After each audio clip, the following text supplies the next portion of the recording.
Jugamos como nunca y perdemos como siempre. La palabra evolución etimológicamente significa dar vueltas hacia afuera. Y uno se puede imaginar como una espiral creciente que se modifica, que trata de abarcar más, que se extiende, que entiende más, que mejora al paso del tiempo, que se modifica, que hace posible lo imposible. Así en la vida como en el fútbol, el que niega nuestra evolución desconoce nuestro pasado.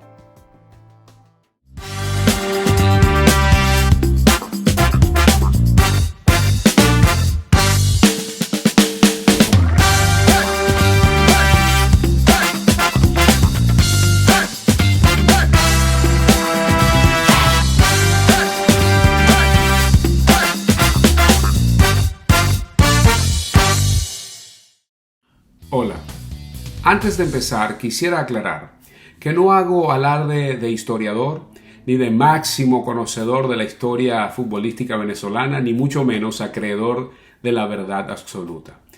Sé que tú, que estás del otro lado de la pantalla, quizás tengas un conocimiento más profundo y eso es lo lindo. Por eso que te voy a estar leyendo en la caja de comentarios porque el tema a continuación es bastante extenso, quizás propio de varios episodios. Pero quería dar mi punto de vista de cómo ha sido la evolución y cómo ha sido este camino que hemos cruzado nosotros como fanáticos de la Vinotinto y lo que ha hecho el equipo en sí. Sé que han habido muchísimas personas detrás del telón que han ayudado a este crecimiento. Lino Alonso, por ejemplo, sé que es muy querido y muy amado y muy respetado en el argot del fútbol venezolano. Napo Centeno, y muchos otros, nutricionistas, preparadores físicos, coach motivacionales, en fin.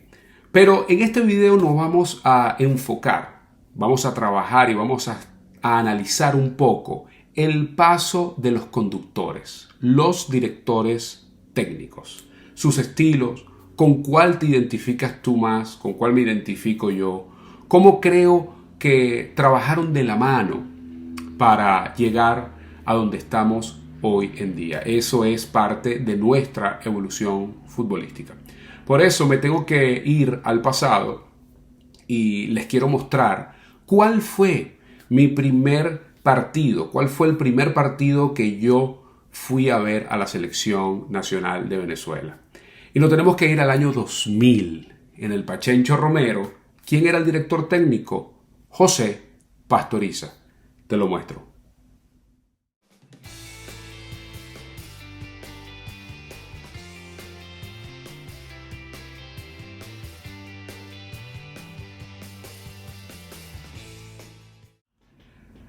¿Vieron esa alineación? Increíble. Eso ocurría el 8 de octubre del año 2000 en el Pachencho Romero. Varias cosas sucedieron ese día en lo particular. Yo sé que no están aquí para escuchar cuentos personales, pero me tomo el atrevimiento de contarles detalles de ese día. Por ejemplo, fui al estadio Pachencho Romero con mi papá, músico. Él tenía un show a las afueras del estadio Pachencho Romero y no teníamos entrada. Y era todo una euforia porque venía Romario. ¿Qué pasa? Brasil era local. Ese es el primer punto que tengo que colocar en este video. Brasil era local. Yo era un niño de 7, 8 años y recuerdo en esa mente de niño que el estadio estaba full y ahora veo aquí el video que milagrosamente está en YouTube. Le voy a dejar en la caja de comentarios el link para que ustedes puedan ir a ese partido y si lo quieren ver completo en YouTube está. Había una euforia en Maracaibo porque venía nada más y nada menos que Romario. El jugador brasileño, el histórico Romario. Ese día perdimos 6-0. Imagínate tú. Nos fuimos. Mi papá y yo nos fuimos, creo que al segundo tiempo, lo que vagamente recuerdo.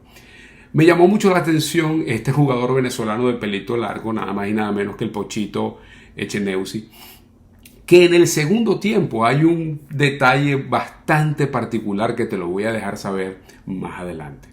Bueno, entrando en materia, ¿quién era el director técnico en ese momento?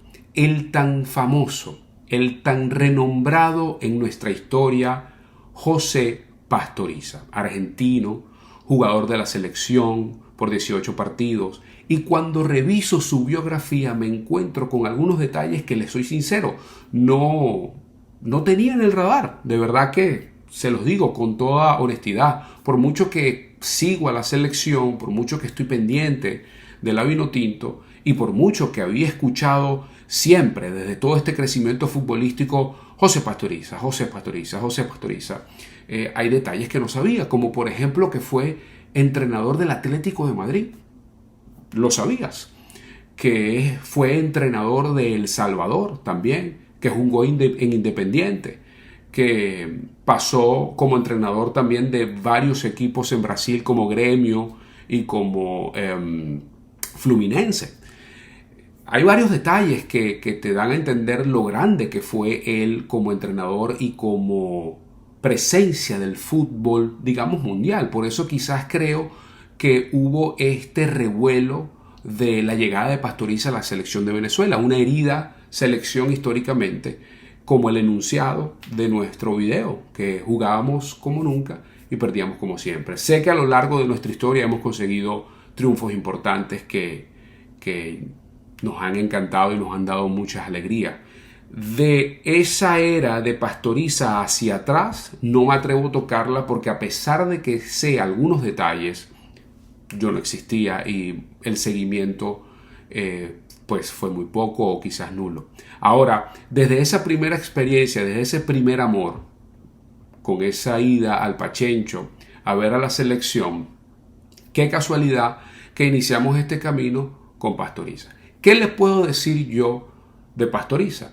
Yo creo sinceramente que Pastoriza le sirve gran parte de la mesa de lo que luego concreta Páez. Por eso he dividido esta historia entre los conductores, entre los directores técnicos. He dividido la historia hasta donde estamos hoy. Esto es mi persona. Esto no está en un libro, esto no quiere decir que es una materia metodológica y completamente verificada, es un punto de vista.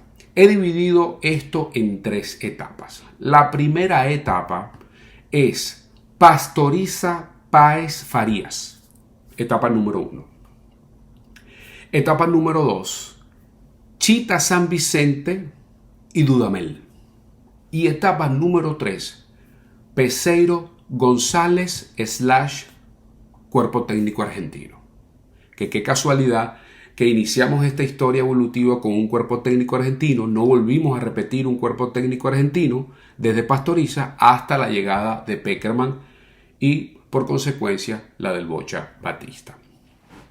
Entonces, cuando uno ve el partido que yo tuve la oportunidad de ir, que es ese 8 de octubre en el Pachencho Romero, Venezuela versus Brasil, uno se da cuenta que había un equipo que empezó con esa ley de irreverencia, la famosa irreverencia de Páez. Creo que Pastoriza, cuando entra al seno de la selección, uno lo que puede ver es que el equipo se atrevía mucho más, pero no había un balance.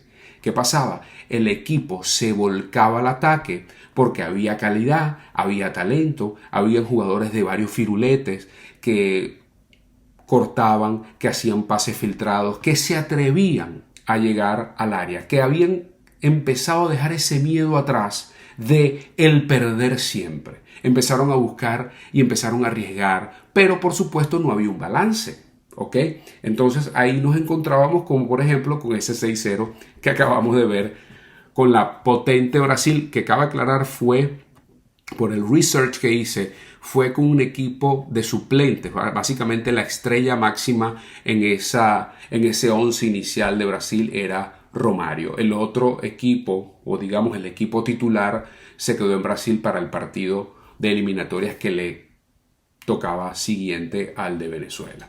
Entonces, con Pastoriza empieza en lo que yo considero muy por encima la revolución de la irreverencia. Es cuando creo que el miedo del jugador venezolano empieza a ser parte de un pasado, empieza a contemplar que es posible jugarle de tú a otra selección. Es cuando empiezan a contemplar que Venezuela está entrando en esta modificación y empiezan a creer que es posible jugar al fútbol.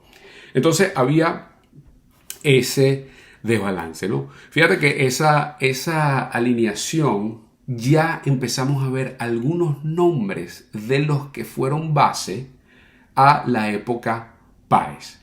Y te quiero mostrar esto aquí, este detallito, cómo sale un jugador de jerarquía. Segundo tiempo, viene el primer cambio de Venezuela, de Pastoriza. Sale un veterano, Pochito Echeneuzi, y entra nada más y nada menos que, te lo muestro. Entrou Arango, camisa 7, y saiu o veterano Echenauzi, camisa 15. Y es así, entraba Juan Fernando Arango, la zurda de oro. Fíjate cómo vamos a nombrar ese 11 que utilizó Pastoriza. Ya nos encontramos con nombres que pertenecieron a esa camada de éxito donde es el boom de la irreverencia con Páez. ¿Quiénes estaban? Angelucci, José Manuel Rey, el Paragüita Jiménez, Ruber Morán, Ornelas y nada más y nada menos que nuestro Juan Arango. Ya un Arango que estaba en el Monterrey de México, ya un Arango que había explotado y había salido ya del fútbol venezolano, ya estaba en tierras extranjeras. Entonces, básicamente de lo que yo les hablo de ese poco balance es que ya habían personajes que estaban en el campo de juego, que estaban haciéndose familiar bajo un mismo sistema, que estaban respirando el mismo fútbol, ¿ok? Pero ¿cuál era la falla de ese equipo? Muy frágiles en defensa. Todavía el equipo, así como se volcaba al ataque, así como trataba de implementar esa bandera de irreverencia, ir a buscar el partido porque había calidad, porque había toque, porque había asociación, no había un compromiso defensivo. Esa era parte de nuestra fragilidad. Hasta ahí, creo yo, es una humilde opinión, llegaba nuestra jerarquía. Intentábamos, proponíamos, habían jugadores de buen pie, pero no había el balance defensivo necesario. Pero sí empezamos a ver ese paso de switch en la mentalidad del jugador que ha ido, por supuesto, creciendo. No creo al sol de hoy que todavía hemos llegado a nuestro tope. Quizás necesitamos un mundial para llegar a ese tope, para llegar a esa gallardía de decir, esto es Venezuela y vamos y siempre iremos. Pero creo, mi humilde opinión, mi muy personal punto de vista, creo que ahí empezó esta evolución, esta ley de la irreverencia. Por eso vamos a nosotros aquí rápidamente ver cuáles fueron los números que dejó Omar Pastoriza en la selección de Venezuela. Dirigió 29 partidos, dejando un porcentaje de efectividad del 28.73%. Con Pastoriza solo ganamos 7, empatamos 4, perdimos 18, con 30 goles a favor y con 60 goles en contra. Una efectividad, repito, del 28.73. Hasta ahí muy por encima. Finalizamos, llegamos a la era Pastoriza, con algunos nombres que después nos dieron, por supuesto, muchísimas alegrías. Y donde yo trato de demostrar en este video lo que les dije al principio, cómo de verdad considero que estos protagonistas, estos directores técnicos, se apoyaron unos a los otros, Se apoyaron unos a los otros. Empezamos entonces la era Páez, la tan famosa era Páez. Yo la disfruté enormemente, ya estaba un tanto más avanzado de edad y por supuesto tengo una conciencia más clara de lo que sucedió en la era Páez. Venezolano, llegó y implementó sin duda alguna como premisa absoluta: somos más y vamos por más. y de verdad considero que la era de Páez fue una selección que me fascinó. Pero debo aclarar que no es mi preferida. Más adelante les voy a decir cuál es mi selección, cuál fue la selección para mí mi preferida. Creo que es un concierto de muchísimas situaciones que se unieron en un mismo punto, gracias a lo dejado, gracias al trabajo que dejó, que sembró, que inició Pastoriza, que por supuesto magnificó, y nunca jamás voy a restar mérito a lo que hizo Páez. Súper magnificó y concretó lo que de repente, ¿por qué no? Era un pequeño sueño, era una visión que ya Pastoriza había visto en esos 2 años y medio que estuvo con la selección. Llega Páez y ¿qué pasa? Entran otros autores. Ese desbalance defensivo que tanto nos había hecho sufrir en la época Pastoriza, Páez lo concreta, lo mejora, ¿ok? Surgen otros jugadores que ustedes lo recordarán muy bien y ya los vamos a nombrar, que le dieron ese toque de excelencia o ese toque de seguridad a la Vinotinto. Continuamos con Ruber Morán en la delantera, entró el pequeño Rondón, hablando de la delantera, pero en ese desbalance defensivo, bueno, nada más y nada menos que entró para mí uno de mis jugadores preferidos históricamente en la selección, el zurdo Rojas. Teníamos a Vallenilla Pacheco, teníamos a José Manuel Rey, teníamos al Turbo González, que nunca se me olvida el partido del Turbo en aquel centenariazo que entró y lo cambió todo. ¿Okay? En el medio campo, imagínate, Miki Mea Vitali, Cari Noriega, pare de contar, el mismo Ricardo David, muchos jugadores que empezaron a ser parte de esa camada, que le dieron ese golpe de excelencia a la selección. ¿Qué puedo yo rescatar? ¿Qué puedo yo decir principalmente de esa selección? Bueno, había una especie de yogo bonito. No quiero sonar exagerado, tampoco puedo decir que éramos Brasil, porque sería irresponsable de mi parte, pero si nosotros comparamos lo que venía haciendo, cuáles eran las actuaciones de Venezuela en épocas anteriores hasta que llega Páez, por supuesto, estamos en presencia del boom futbolístico venezolano. Es cuando en realidad nuestras cadenas se rompieron, es cuando el equipo en realidad salió a jugar los partidos sueltos, sin nervio, con la máxima creencia que podíamos lograr más, que podíamos dar el batacazo, y vaya que lo dimos. Llegamos muy cerca, estuvimos muy cerca con Páez de clasificar al Mundial.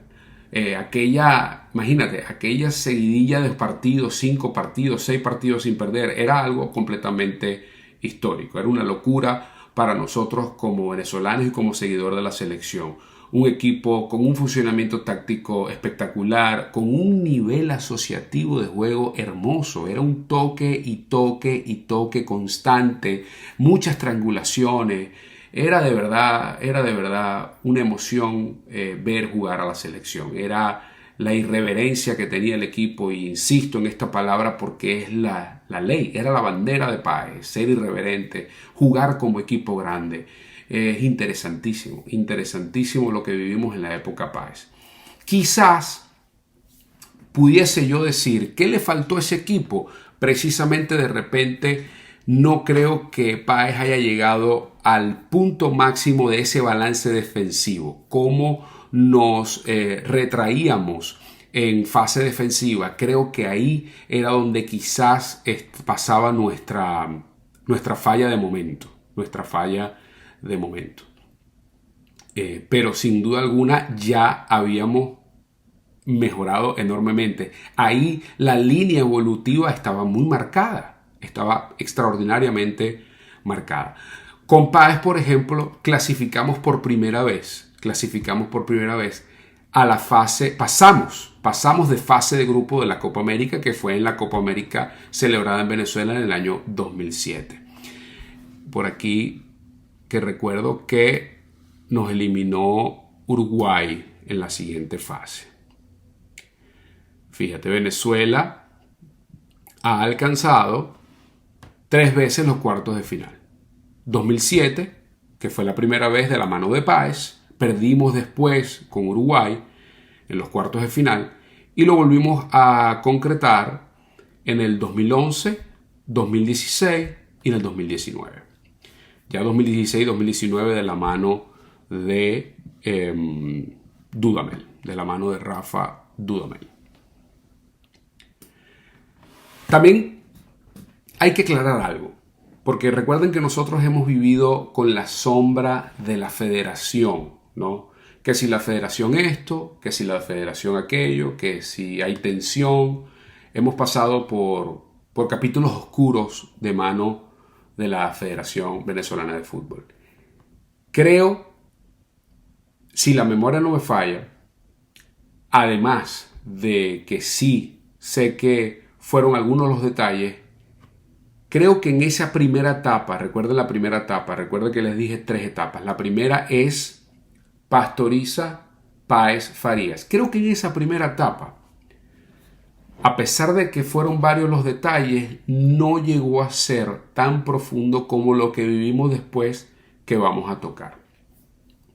Pero para finalizar con Páez, como les digo, este capítulo es un paisaje y quiero leerte en la caja de comentarios porque sé que hay muchísima tela que cortar, detalles que tú muy seguro estoy de que te acuerdes, de que te vas a acordar, de que me vas a decir, Simón, esto, acuérdate de este detalle, acuérdate de este partido y cómo este jugador, todos esos detalles quiero que me los dejes en la caja de comentarios porque lo voy a estar leyendo, porque así nos nutrimos. Fíjate que este es un punto de vista de lo que yo considero ha sido nuestra línea evolutiva. Ok, finalizado Páez, clasificamos por primera vez, pasamos por primera vez la fase de grupos de la Copa América. Estábamos compitiendo, terminamos ese premundial y fuimos al segundo compitiendo, diciendo Venezuela está presente, diciendo Venezuela puede ir a un mundial. Estuvimos tan cerca de lograrlo, de materializarlo. Páez deja la selección y vamos a revisar cuáles fueron los números de Páez. Páez estuvo desde el 2001 hasta el 2007, dirigió 81 partidos, ganamos 29, empatamos 17, perdimos 35, tuvimos 100 goles a favor y tuvimos 114 en contra. La efectividad de Páez fue 42.80%. Y fíjense un detalle que les dejo aquí marcado, lo de la ley de la irreverencia. Lo de la ley de la irreverencia. Con Pastoriza, por supuesto, en muchísimo, con Pastoriza hicimos 30 goles y recibimos 60, ¿ok? Pero bueno, tuvimos menos cantidad de partidos, indudablemente, pero la efectividad de Pastoriza fue 28.73 versus a 42.80 de Páez. O sea, ya ahí viene la línea creciendo, por supuesto. Finaliza Páez y viene el famoso cuchillo entre los dientes Farías, el gran César Farías. Y yo aquí me detengo porque quiero hacer una mención muy particular. Quiero dejar esto, remarcado. Para mí, César Farías, hoy por hoy, es el mejor director técnico venezolano. Estoy en el barco de Farías. Me parece que es un tecnicazo, me parece que su manera de jugar es impresionantemente balanceada, es un equipo que no se desarma defensivamente, que tiene muy buen toque al ataque y que tiene demasiada gallardía. Juega los partidos así, con el cuchillo entre los dientes. Son unos perros rabiosos, ¿no? Y ese tipo de juego, de ese roce, de esa intensidad, a mí particularmente me fascina. Es el estilo de fútbol que me apasiona, que yo prefiero en realidad. Con Farías cabe recalcar también algo muy importante. El Farías de hoy no es el Farías de la selección de Venezuela.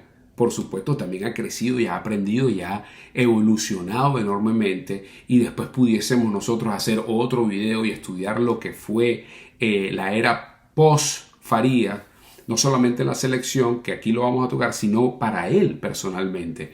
Se fue a Cerro Porteño, qué hizo en los clubes que fue, después su paso por Bolivia, la selección, Aucas, Colombia, etcétera, hasta llegar al sol de hoy. Pero Farías sin duda alguna fue el cuchillo entre los dientes. Y a pesar, fíjense de este detalle, a pesar de que el porcentaje de Farías de partidos ganados es menor que el de Richard, y es inclusive menor que el de Rafa Dudamel, es con la selección que yo me identifico. Es con el estilo de juego que yo me identifico particularmente. Es la selección que amé ver jugar, que me gustó en todas sus facetas y que estuvimos así de cerca de volver a clasificar al Mundial. Estuvimos así de cerca de llegar a una final de la Copa América. Bueno, perdimos por penales.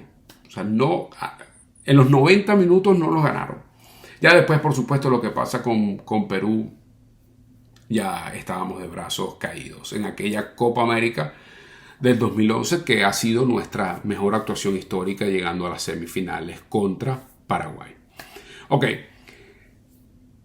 básicamente haciendo ese paisaje de lo que fue César Farías, es donde llegamos a este punto, la primera etapa. ¿Por qué llego a la primera etapa de esta manera? Irreverencia, primera semilla sembrada, Pastoriza.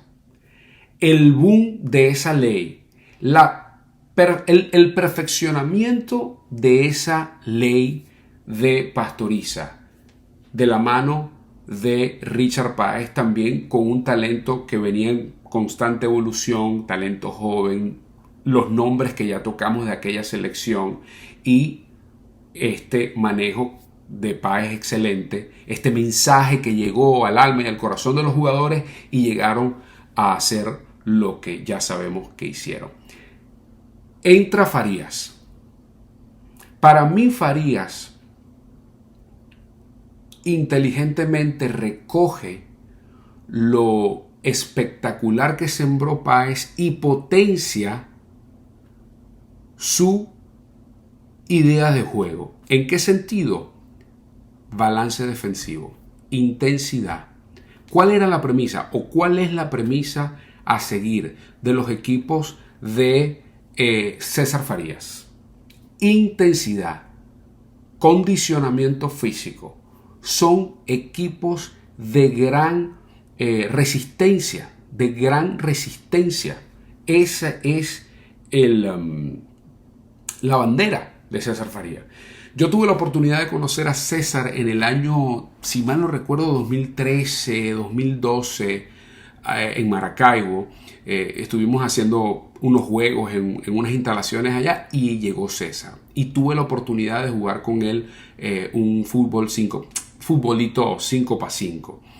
Y él nunca paró de gritar, dale, dale, dale. Era intenso, era cerrar espacios, es estar encima de los jugadores, es romper. Ese es el cuchillo entre los dientes. Aquella famosa frase cuando él se agarraba la franela y decía, esto es Venezuela, papá, nosotros somos más. Entonces, esa primera etapa es una primera etapa de éxitos. Había una federación con problemas no tan profundos, no tan, digamos,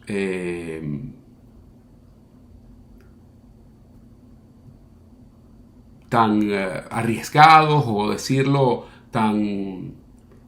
no hacían tanta sombra, no nos atropellaba nuestro funcionamiento como selección, ¿ok?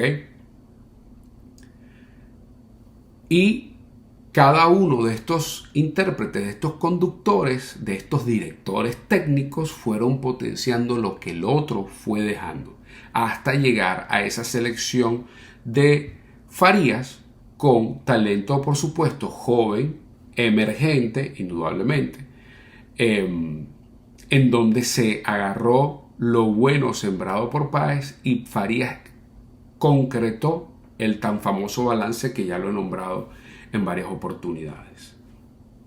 Equipo intenso, equipo de buen pie, quizás no había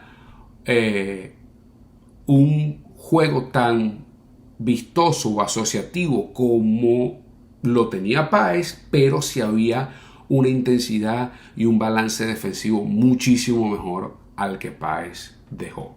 Y por eso creo que con esa intensidad y esa gallardía con que enfrentamos cada partido fue que pudimos concretar esas semifinales de la Copa América. Y soy de los que cree, obviamente nadie habla de lo que hubiese pasado porque simplemente no pasó, sería adivinar, pero como estaba jugando ese equipo, considero que de haber ido a una final, de verdad que creo que éramos campeones. Sinceramente en mi corazón pienso que ese equipo jugaba de tal manera que no veo cómo no pensar que ese equipo estaba para ser campeón de la Copa América, y hubiese sido por supuesto un batacazo histórico. Imagínate Venezuela campeón de una Copa América.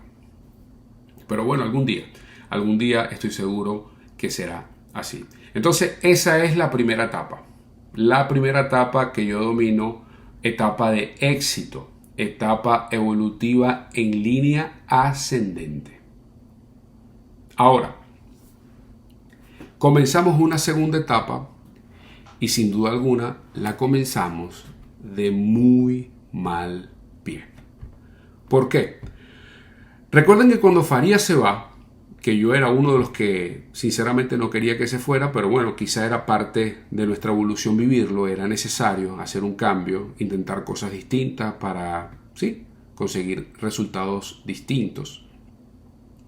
Inicia esta etapa cuando Farías se va, inicia de muy mal pie. ¿Por qué? Porque recuerden que hubo un periodo de casi 9 meses, si mal no recuerdo, en donde la selección de Venezuela no tuvo director técnico. La federación, ese popular capítulo oscuro que hemos venido hablando, que no voy a nombrar, decir nombres porque es entrar en detalles que no valen la pena recalcar, corrupción, alguno fue a la cárcel, hay muchos detalles que ustedes saben que sucedieron y que recae en que fueron 9 meses sin trabajo. Parecía en ese momento que la Federación Venezolana de Fútbol estaba tratando de adivinar a ver a quién poníamos, quién iba a ser el nuevo director técnico de la selección nacional. Hasta que llegó Noel San Vicente. Pero fíjate algo, que me adelanté y no les dejé los números de Farías. Farías dirigió desde el 2007 al 2013 con 82 partidos dirigidos, ganó 27, empató 24, perdió 31, con 91 goles a favor y con 118 en contra. Una efectividad del 42.68%. Un 0.20% menos, 0.13% menos de lo que dejó Richard Páez. Ok, volviendo a lo que les había dicho, en ese periodo de ausencia, Manuel Plasencia estuvo como director técnico interino y solamente dirigió un partido. Por eso no lo incluyo en esta etapa, porque fue una actuación veloz, ¿ok? Y nombran a Noel Chita San Vicente. Debo ser honesto, cuando hacen el nombramiento del Chita, yo particularmente me emocioné. De verdad pensé que era el indicado por todo lo que había logrado y sigue hoy en día logrando en el fútbol venezolano. Me parece que es un director técnico con algunos toques de Farías, con ese cuchillo entre los dientes, y de verdad pensé que era el indicado. Sinceramente creí que era una buena asignación, y que lamentablemente después no resultó ser lo que todos pensábamos, y no lo digo en detrimento de él, lo digo en detrimento porque incluso pude ver una entrevista que le hicieron al Chita en donde él reconocía algunos errores en su etapa con la selección, y que a nadie le duele más que él, ¿no? A nadie le duele más que él esos tropiezos que tuvimos en el camino. Entonces llega Chita San Vicente y sinceramente creo que hay pocas cosas que rescatar. Empezamos a perder ese balance competitivo que veníamos teniendo. Empezamos a perder un poco de identidad. Creo que el mayor fracaso de su era es que no supo manejar el grupo. Creo que la falta de manejo y esa paz que se debe respirar en una selección, en la órbita de la selección, puertas adentro, fue socavada sin duda alguna. Fíjate que se coronó con la famosa carta y luego vimos cómo Juan Arango prácticamente dejó la selección por la puerta de atrás. Todo esto pasó en la era Chita San Vicente. Indudablemente es un capítulo que empezó mal, ¿ok? Y que yo, a pesar de los números posteriores, creo que esa línea evolutiva fue descendiente, sin duda alguna, porque pareciera que nos empezaron a robar de a poco el gen competitivo. Nunca volvimos a competir, por lo menos iniciamos ese premundial con Chita y no competimos, por supuesto. Fuimos a la Copa América y empezamos bien, y de repente aquella expulsión de Amorebieta en el partido contra Perú nos robó las aspiraciones. Parecía en ese momento en la Copa América que el Chita estaba agarrando un segundo aire, ¿okay? Estábamos por pasar de ronda, o no recuerdo si pasamos de ronda en esa oportunidad. Vamos a verificar aquí rápidamente. Pasamos de ronda, que creo que fue en el 2016, y estaba el Chita, y nos elimina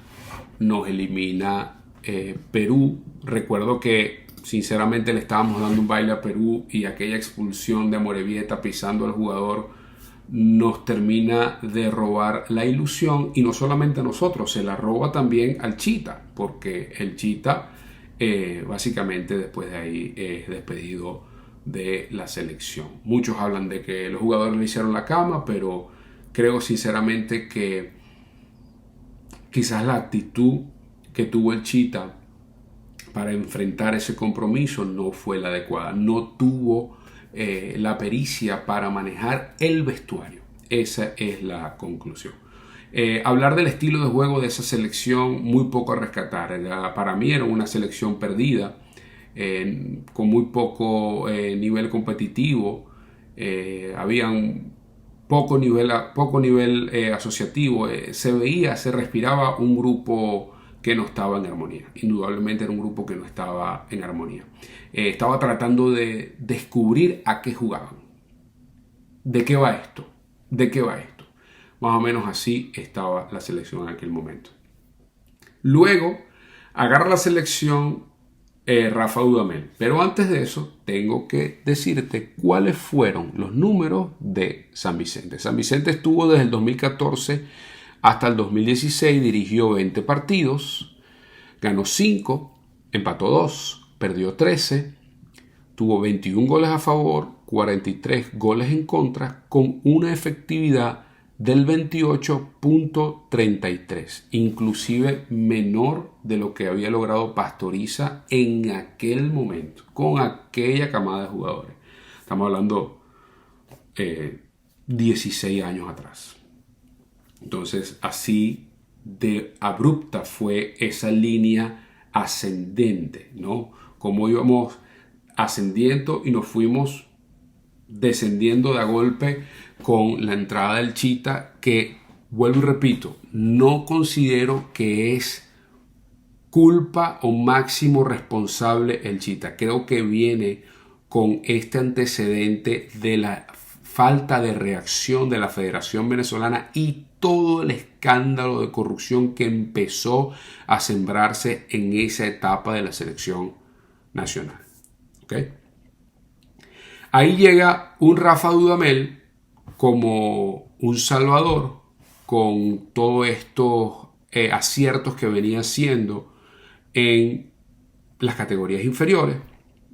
Rafa tuvo del 16 al 20, luego coronaría aquel subcampeonato mundial del 2017, categoría sub-20, y agarra una selección perdida, y es una selección que dejó varios paisajes interesantes, como por ejemplo el mejor puesto, el mejor ranking FIFA en la historia de Venezuela, que fue el número 28, puesto número 28.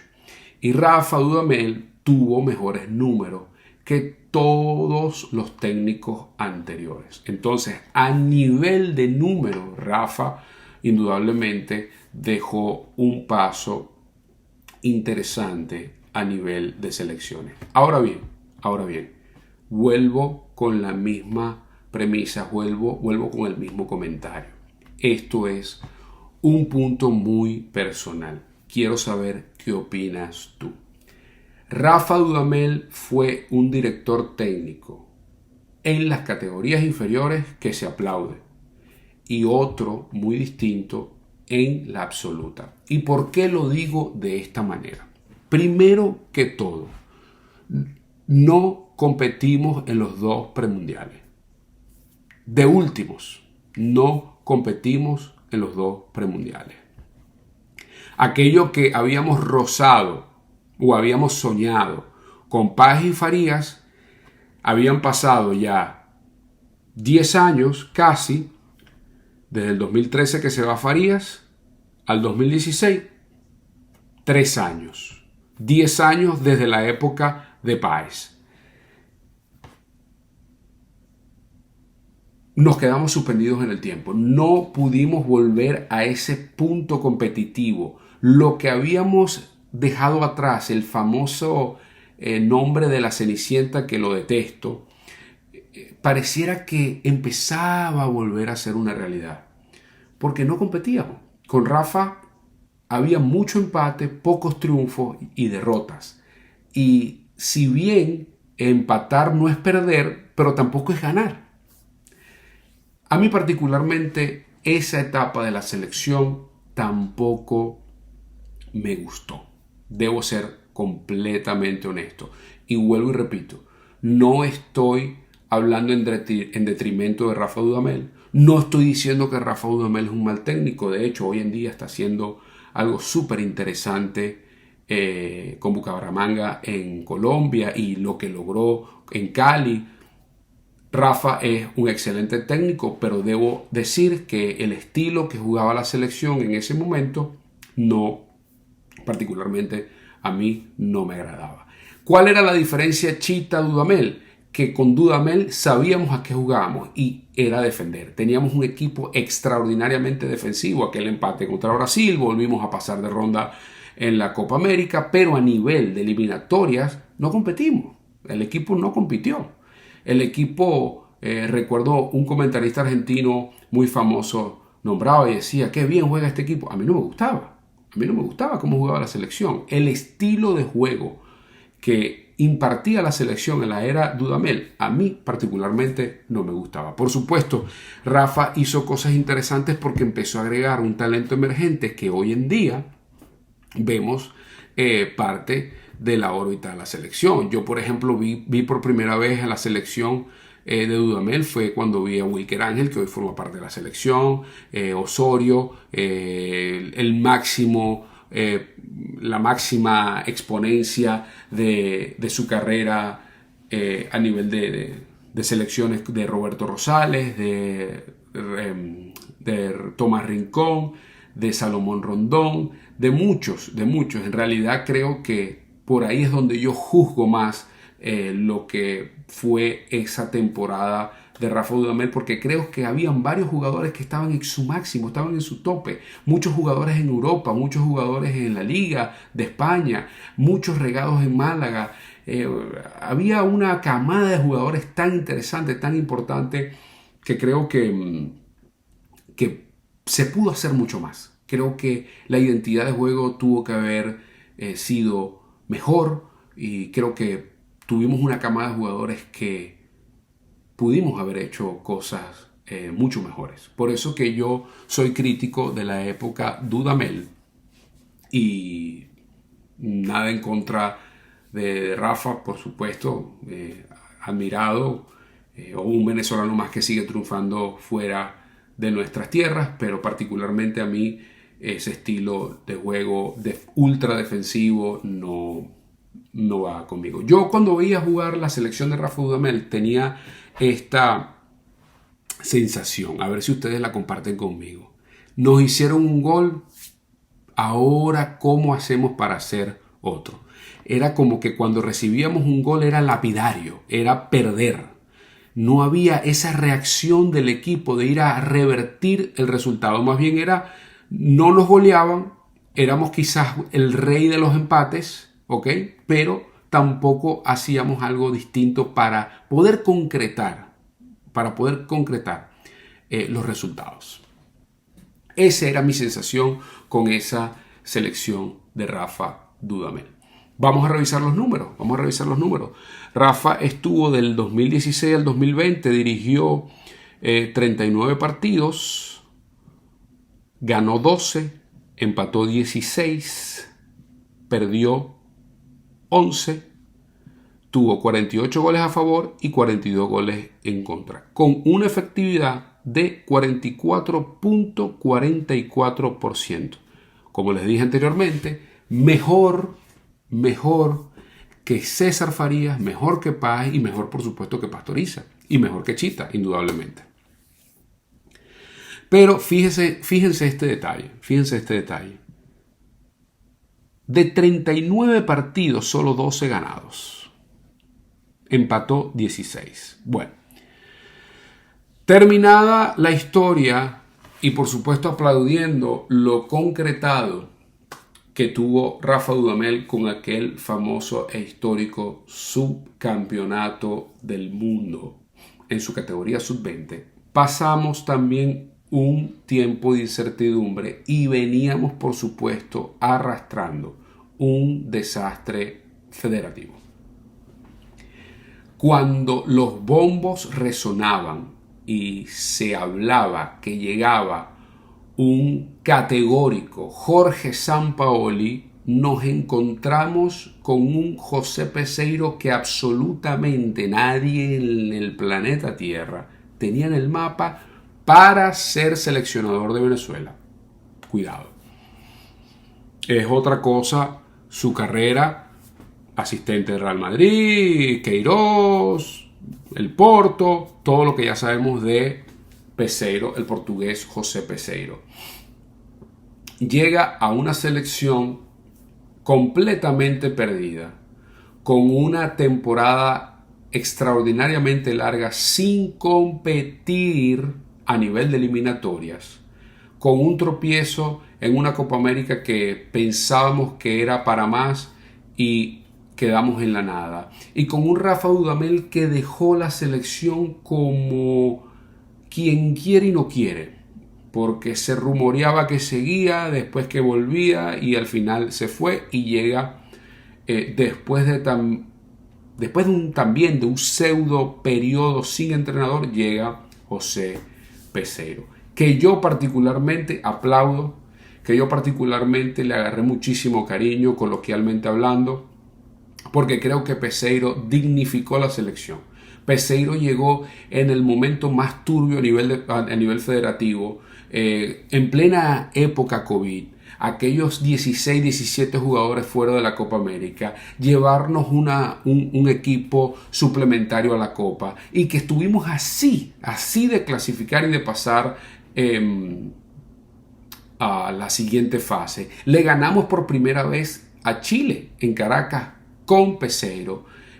Perdimos en Bolivia por su inexperiencia de las eliminatorias y no haber preparado el equipo a la altura.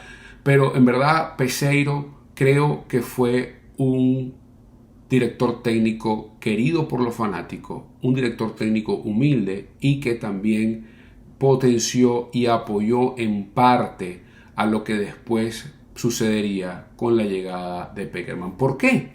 Porque Peseiro empezó a incluir con aquel movimiento de los jugadores de fútbol para poder ir a participar en la Copa América, producto del COVID, empezó a ingresar nombres interesantes que quizás Dudamel había sondeado, pero no terminó de encajar en la órbita de la selección nacional.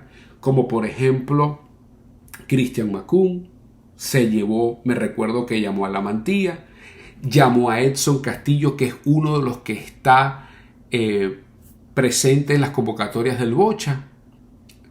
Y así fue llamando a varios. Adrián Martínez, que perteneció también a algunas convocatorias. Varios nombres que fueron saliendo de la Liga Fútbol, que fueron tomados en cuenta por primera vez por José Peseiro, producto también de esta etapa COVID. De verdad, Peseiro entró en un momento casi que podemos tratar de borrar de nuestra historia futbolística, porque fue un momento turbio, saliendo otra federación, cambios, COVID, muchas cosas. Por ejemplo, otro nombre que se me viene a la cabeza ahorita, que Peseiro fue de los primeros que empezó a incluir en la órbita de la selección, Johan Cumana. Y Johan Cumana ha sido convocado o fue convocado, recuerdo, por José Pekerman, y no sé si el Bocha también lo ha llamado a esas preconvocatorias en el Cenar de Margarita para ver a los jugadores, y estoy seguro que por ahí estuvo Johan Cumana. Y así muchos nombres que se me escapan, que estoy seguro que Peseiro fue de los primeros que tocó. Ahora, Peseiro sale indudablemente porque llega esta nueva federación, que podemos entrar en detalle. Algunos amarán, otros criticarán, pero yo básicamente sí aplaudo, porque ha habido gran avance en muchos detalles a nivel corporativo, pagos de deudas.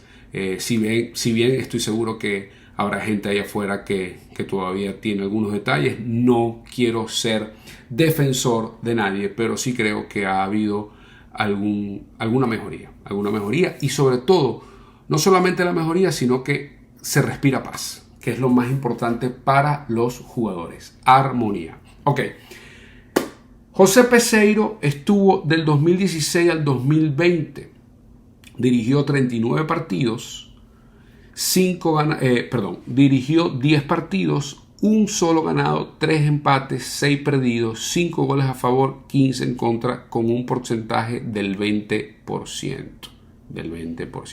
Yo me atrevo a decir que la selección de José Peseiro era también una selección bastante balanceada. Herida por todos estos cambios, porque en verdad Peseiro nunca pudo tener el equipo completo.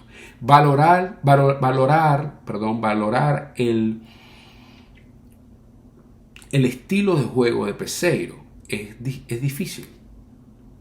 Es difícil porque no tuvo el equipo completo y fue un periodo muy corto. Recuerden que hablamos de las 3 etapas. Ya estamos en la tercera. La primera etapa, se las recuerdo, Pastoriza, Páez, Farías. Segunda etapa, turbia, línea descendiente, Chita, Dudamel, mi opinión, a pesar de que los números de Dudamel digan otra cosa. Y volvemos desde como un reinicio. Empieza como un reinicio en la tercera etapa. Esta tercera etapa viene iniciada por el portugués José Peseiro, el mandato itinerario de Leo González como director técnico interino, y aterrizando al cuerpo técnico argentino José Pekerman / Bocha Batista. Llega Leo González como un paño húmedo por la federación, por la nueva federación presidida por Jiménez, que es el actual presidente de la federación. Llega Leo porque es un excelente director técnico, con muy buenas relaciones con la federación, y fue el que salió a dar el pecho cuando las papas se quemaban y dijo: aquí estoy yo, vamos a trabajar, vamos a ver qué puedo lograr con la selección. Indudablemente Leo, si ustedes recuerdan, iba a iniciar solamente por 3 partidos y se terminó quedando por 8. Fueron 8, casi toda la eliminatoria, que también fue muy dolorosa para nosotros como fanáticos de últimos, con el tilde de Cenicienta. Muy mal, muy mal. ¿Qué puedo yo rescatar de la selección de Leo González? Hay algo que a mí me gustaba mucho de esa selección. El juego asociativo a nivel ofensivo era de lo mejor que he visto. Les digo sinceramente. Por eso que quiero leerlo a ustedes en la caja de comentarios, porque quizás me dirán: Simón, tú estás completamente loco. Quizás éramos un coladero, como decimos por ahí. Nos metieron no sé cuántos goles, y recuerdo aquel 3-0 que nos hizo Chile allá en Chile. Hay muchos detalles, pero si ustedes analicen, ustedes ven el partido, los movimientos sin balón que hacían los jugadores, cómo se desplegaban al ataque, de verdad que era un equipo que me gustaba mucho. Ahora, no había el balance, el tan famoso balance que hablamos en la primera etapa. Así como nos íbamos, así como éramos una tromba, como dicen por ahí, al ataque, a nivel de replegarnos muy mal, muy mal. Y bueno, y los resultados lo dicen. Eran goleadas que eran muy dolorosas. No competimos, quedamos de últimos en la eliminatoria de nuevo, y fue fuerte para nosotros. Llegamos, creo que a un punto como fanáticos donde creo que teníamos la esperanza perdida. Puedo de repente manifestarlo de esa manera. Terminada la etapa Leo González, vamos a ver los números que dejó Leo. Leo estuvo 8 partidos, ganó solamente 1, perdimos 7, 6 goles a favor, 16 en contra, con una efectividad del 12.50%. Ok, hasta aquí nos damos cuenta, por eso que decía que los números decían otra cosa, que el mejor director técnico hasta Leo González en cuanto a porcentaje de partidos ganados fue Rafael Dudamel, y por consecuencia fue acreedor del mejor ranking FIFA para Venezuela, que fue el puesto número 28. Históricamente nuestra mejor ubicación en el ranking FIFA. Pasado esto, empiezan los rumores de la tan famosa llegada de Pekerman. Ya sabemos, no voy a tocar, está muy reciente, todo lo que pasó con Pekerman. Todo lo que pasó con Pekerman. Salido Pekerman, voy a darle los números de Pekerman. Estuvo del 21 al 23, dirigió 10 partidos, ganó 5, empató 1, perdió 4, 16 goles a favor, 3 en contra, con un porcentaje del 53.33%. Ahí vemos cómo esta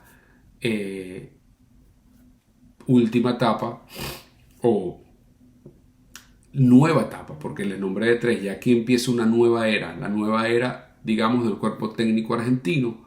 Nos damos cuenta cómo Pekerman termina su pasantía, su pequeña excursión en la selección venezolana de Venezuela, en la selección venezolana de fútbol,